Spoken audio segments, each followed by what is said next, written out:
Hello. This story is called Alfie Goes Camping. Have you ever been camping? It can be lots of fun. So let's see what Alfie gets up to.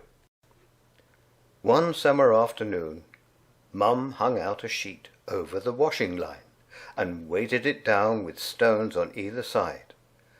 Alfie crawled inside. It made a good tent.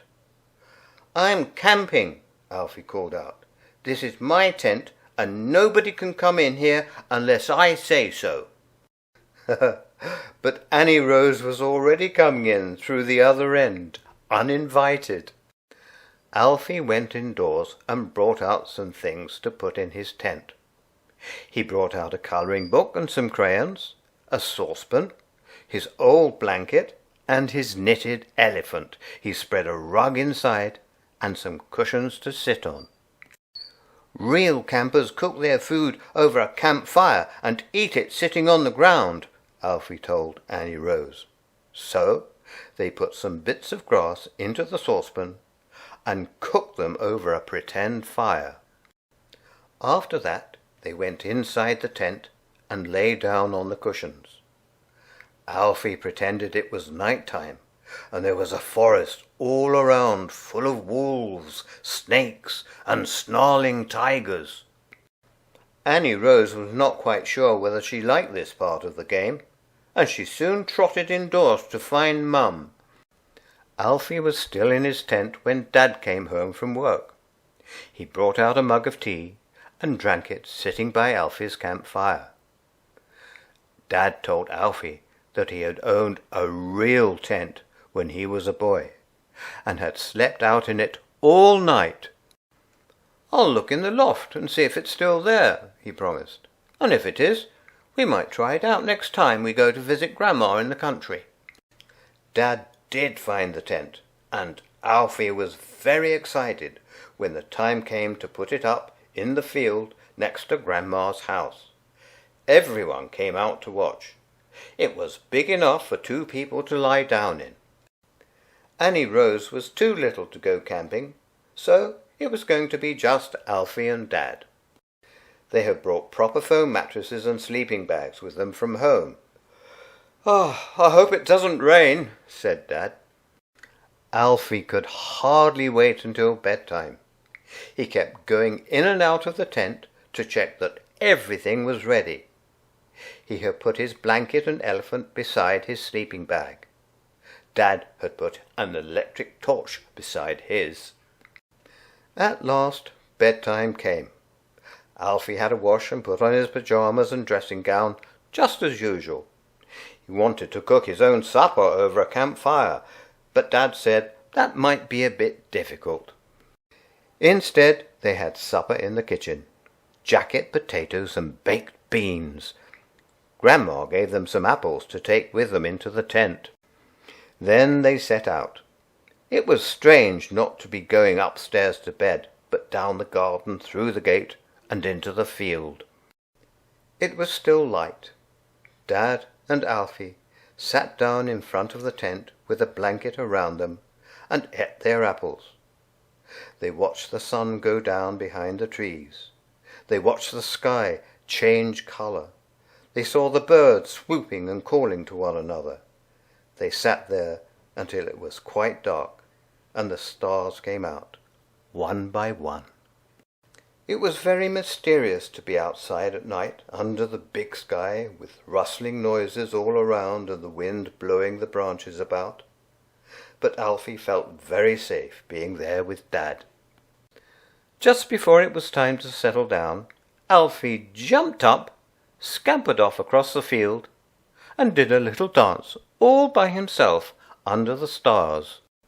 Then they climbed into their sleeping bags, and Alfie cuddled up to his blanket with his elephant in beside him and went off to sleep. When he woke up, it wasn't morning. It was the middle of the night. It was completely dark, not like being in a bedroom with the light shining in from the landing, but pitch black all around. Alfie put out his hand.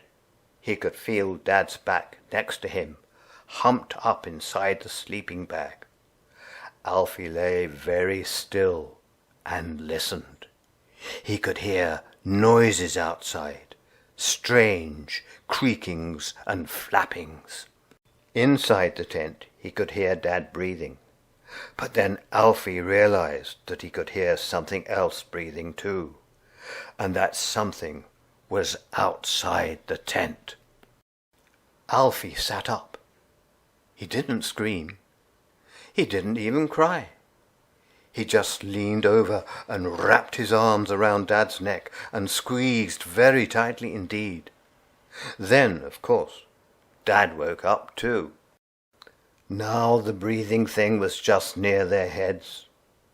It was a very snorty, snuffly sort of breathing. They could hear it moving too. It was trampling about in the grass.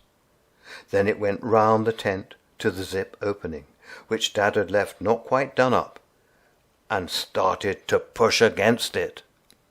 Alfie was quite sure that something huge and horrible was coming to eat them up. He began to scream and scream. "It's okay, Alfie," said Dad. He felt for his torch and switched it on. They saw a big pink nose coming through the tent flap. It had very large wet nostrils. "It's a pig," said Dad, and he bravely got out of his sleeping bag and gave the nose a big push. Alfie stopped screaming. He and Dad crawled out of the tent. It did not seem quite so dark outside. The pig moved a short distance away and stood there, watching them.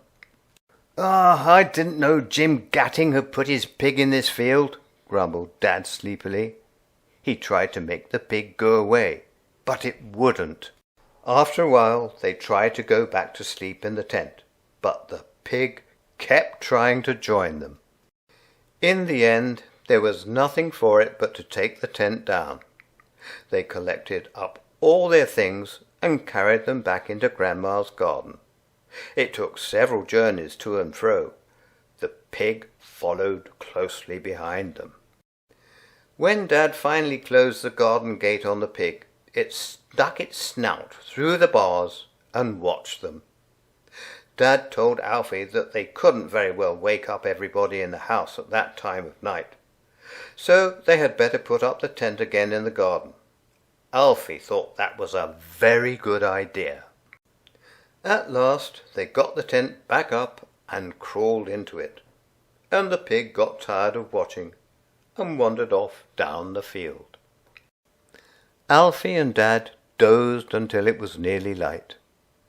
When Alfie woke again, Dad was still fast asleep. Alfie crept quietly out of his sleeping bag and stood in the wet grass in his bare feet. The curtains of Grandma's house were still tightly drawn, but the sun was up and the birds were making a great noise. Alfie felt very special to be the only person awake and out of doors that sunny morning, and he made up his mind to ask his dad if they could go camping again that very night. Well, let's hope Alfie had some more nights in his tent, because there's something very special about it. Because when it's dark, Alfie likes to see the moon up above the houses. Sometimes it has a round face, glittering bright, making the sharp black shadows race across the garden. Sometimes it's a pale, thin slice of moon, lying on its back and riding the clouds. The sun is always round, so bright that you have to screw up your eyes to look, and shut them up again quickly. Even then you can still see it floating like a penny across your eyelids.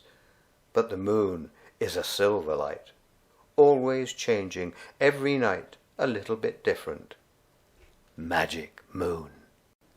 Well, I hope you are allowed to see the moon, to see its pale light, and even to feel its magic. Bye-bye.